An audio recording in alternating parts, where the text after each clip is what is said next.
Morning बच्चों। देखो आज अपन नया चैप्टर पढ़ेंगे, है ना। कौन सा चैप्टर पढ़ेंगे? नया चैप्टर।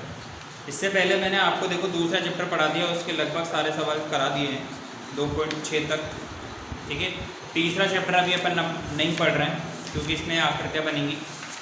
मैं आपको अच्छे से नहीं समझा पाऊँ, हो सकता है बोर्ड पे, है ना, या समझा सकता हूँ, बताओ तुम। चतुर्भुजों को समझा सकता हूँ यार, ऐसा लग रहा है मुझे। तो पढ़ लो फिर तीसरा चैप्टर, फिर तुम बोलोगे सर इसको क्या रेखागणित की कॉपी में करना है क्या? कर लेना रेखागणित की कॉपी में, है ना। देखो तीसरी प्रश्नावली पढ़ेंगे अपन आज, प्रश्नावली नंबर 3, और इसमें लिखा हुआ है चतुर्भुजों को समझना। क्या लिखा हुआ है इसमें? चतुर्भुजों को समझना, चतुर्भुजों को समझना, ठीक है बच्चों। तो चतुर्भुजों को समझना। अब आप बताओ देखो कि चतुर्भुज क्या होता है, ठीक है। तो पहले तो ये बताएं अपन कि चार भुजाओं से बंद आकृति, चार भुजाओं से घिरी बंद आकृति को क्या कहते हैं। मैं यहाँ पे डेफिनेशन लिखता हूँ आपको। चार भुजाओं से घिरी बंद आकृति को क्या कहते हैं बच्चों? बंद आकृति को क्या कहते हैं? चतुर्भुज कहते हैं। क्या कहते हैं बच्चों? चतुर्भुज कहते हैं।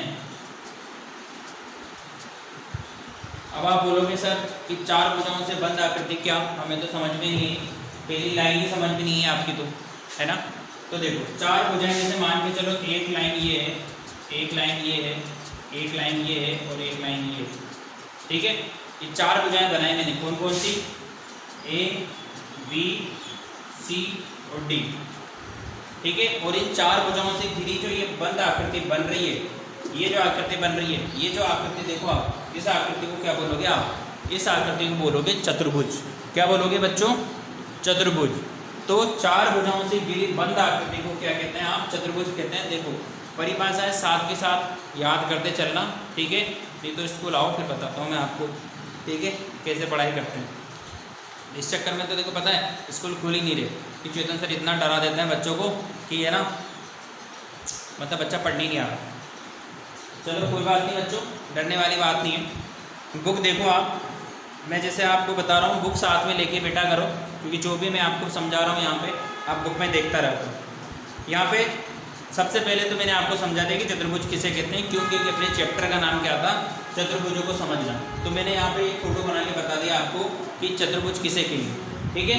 अब आप आगे आओ अपनी किताब के अंदर, और इसमें सबसे पहले लिखा हुआ है कि समतल पर, ठीक है, बिंदु को जोड़कर समतलीय वक्र प्राप्त करते हैं, ठीक है। अब ये देखिए कुछ आकृतियाँ बनी हुई है यहाँ पे, ठीक है। ये डेफिनेशन लिख लेना आप, ठीक है बच्चों, ये डेफिनेशन लिख लेना आप। और इसमें लिखा हुआ है देखो कुछ आकृतियाँ लिखी हुई है। सबसे पहले ये आकृति लिखी हुई है, इस तरीके से ये आकृति बनी हुई है, ये वाली।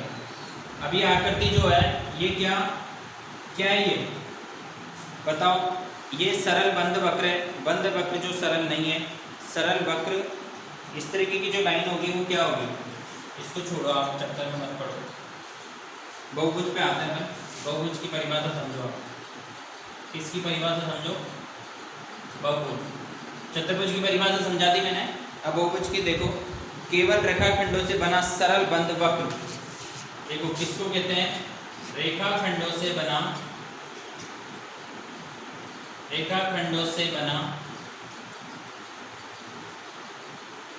सरल बंद वक्र।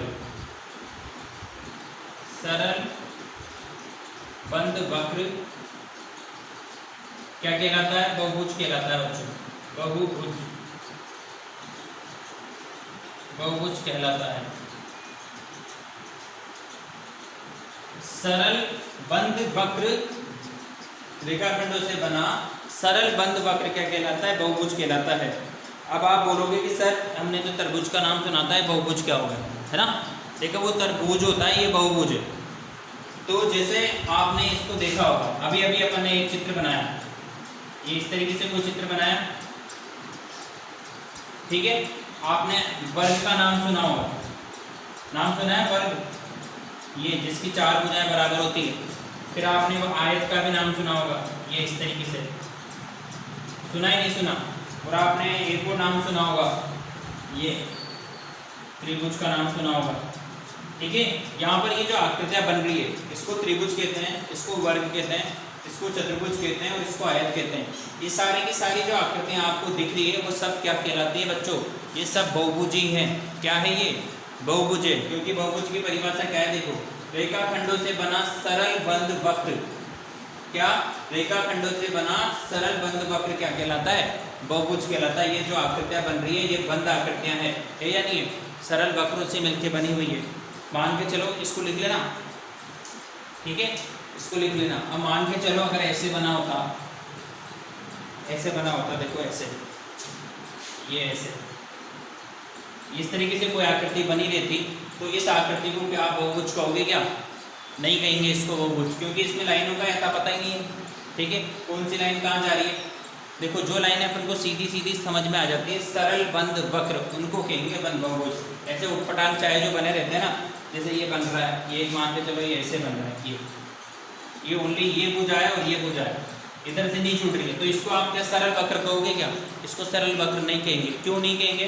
क्योंकि ये बंद नहीं है। देखो, सिर्फ ये बन रहा है तो ये इधर वाला पार्ट तो खुला पड़ा है ना सारा, ये सब मुँह फाड़ रहा है। देखो, अगर ये ऐसे बना होता ये, इसको आप सरल वक्र कहोगे? क्या इसको सरल वक्र कहेंगे, पर ये बंद नहीं है।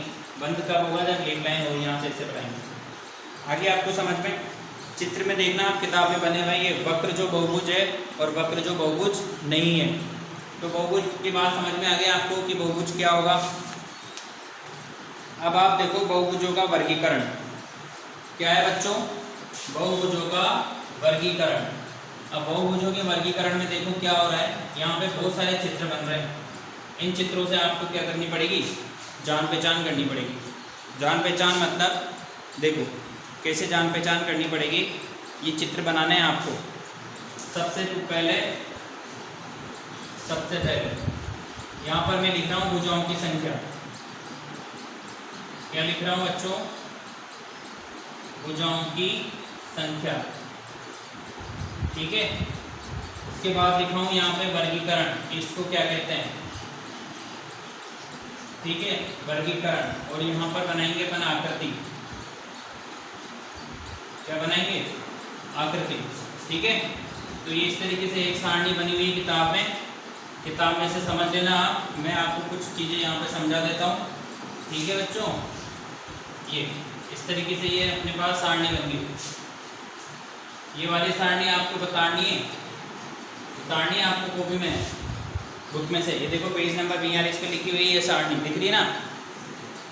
देखो, इससे आप क्या समझोगे? इससे आप ये समझोगे कि कौन सा चित्र जो है वो कैसा होता है। जैसे मान के चलो भुजाओं की संख्या 3 है। कितनी है भुजाओं की संख्या?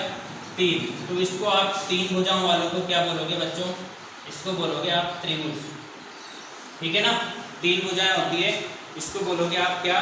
त्रिभुज। ठीक है, अब त्रिभुज बोलोगे तो त्रिभुज का चित्र बनाना तो आता है आपको, अभी अभी बनाया था मैंने। ये तो यहाँ पे ऐसे त्रिभुज का चित्र बना देना। पेन को क्या होगा भैया? दूसरा पेन ले लेते हैं, है ना? बहुत सारे पेन है, इसको भी बनाएंगे। ठीक है, ब्लैक से लिख लो। ये ऐसी आकृति जो होती है इसको क्या बोलोगे आप? त्रिभुज बोलोगे। अब जिसके अंदर भुजाओं की संख्या कितनी होगी बच्चों? 4, उसको बोलोगे क्या आप? चतुर्भुज। क्या बोलोगे? चतुर्भुज। और चतुर्भुज की आकृति कैसे होती है अभी अभी मैंने आपको बताई थी बना के। ये ऐसी जो आकृति होती है उसको आप क्या बोलोगे? चतुर्भुज बोलोगे। ठीक है, अब जिसके अंदर 5 भुजाएं होती है, जैसे त्रिभुज, चतुर्भुज, वैसे सबके पीछे भुज भुज लग रहा है, इसको बोलोगे आप पंचभुज। क्या बोलोगे बच्चों? पंचभुज। और पंचभुज की आकृति देखो ऐसे बना लेना। कितनी हो गई? 4 भुजाएं होगी, 5 बना ली।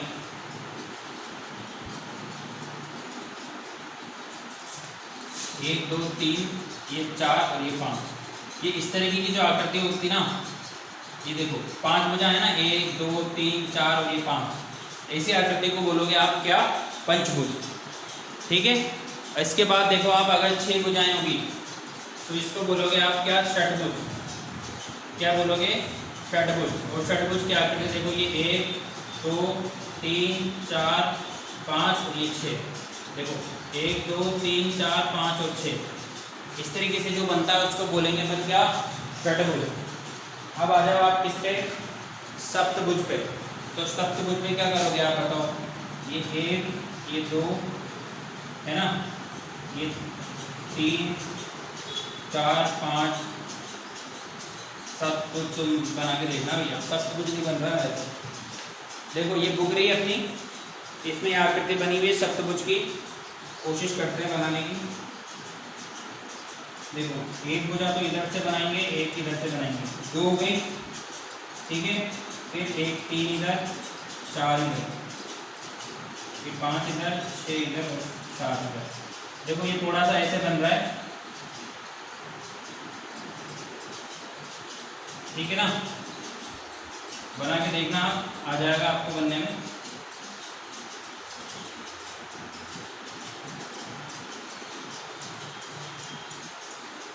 ये वाली भुजा अलग है और ये वाली भुजा अलग है। देखो 1 2 3 4 5 6 7 8 बन गई है, ठीक है। करके देखना इसको। देखो मैंने 6 तक आपको बता दिए हैं, सप्तभुज, अष्टभुज, नवभुज और 10भुज आपको बनाने हैं, ठीक है ना।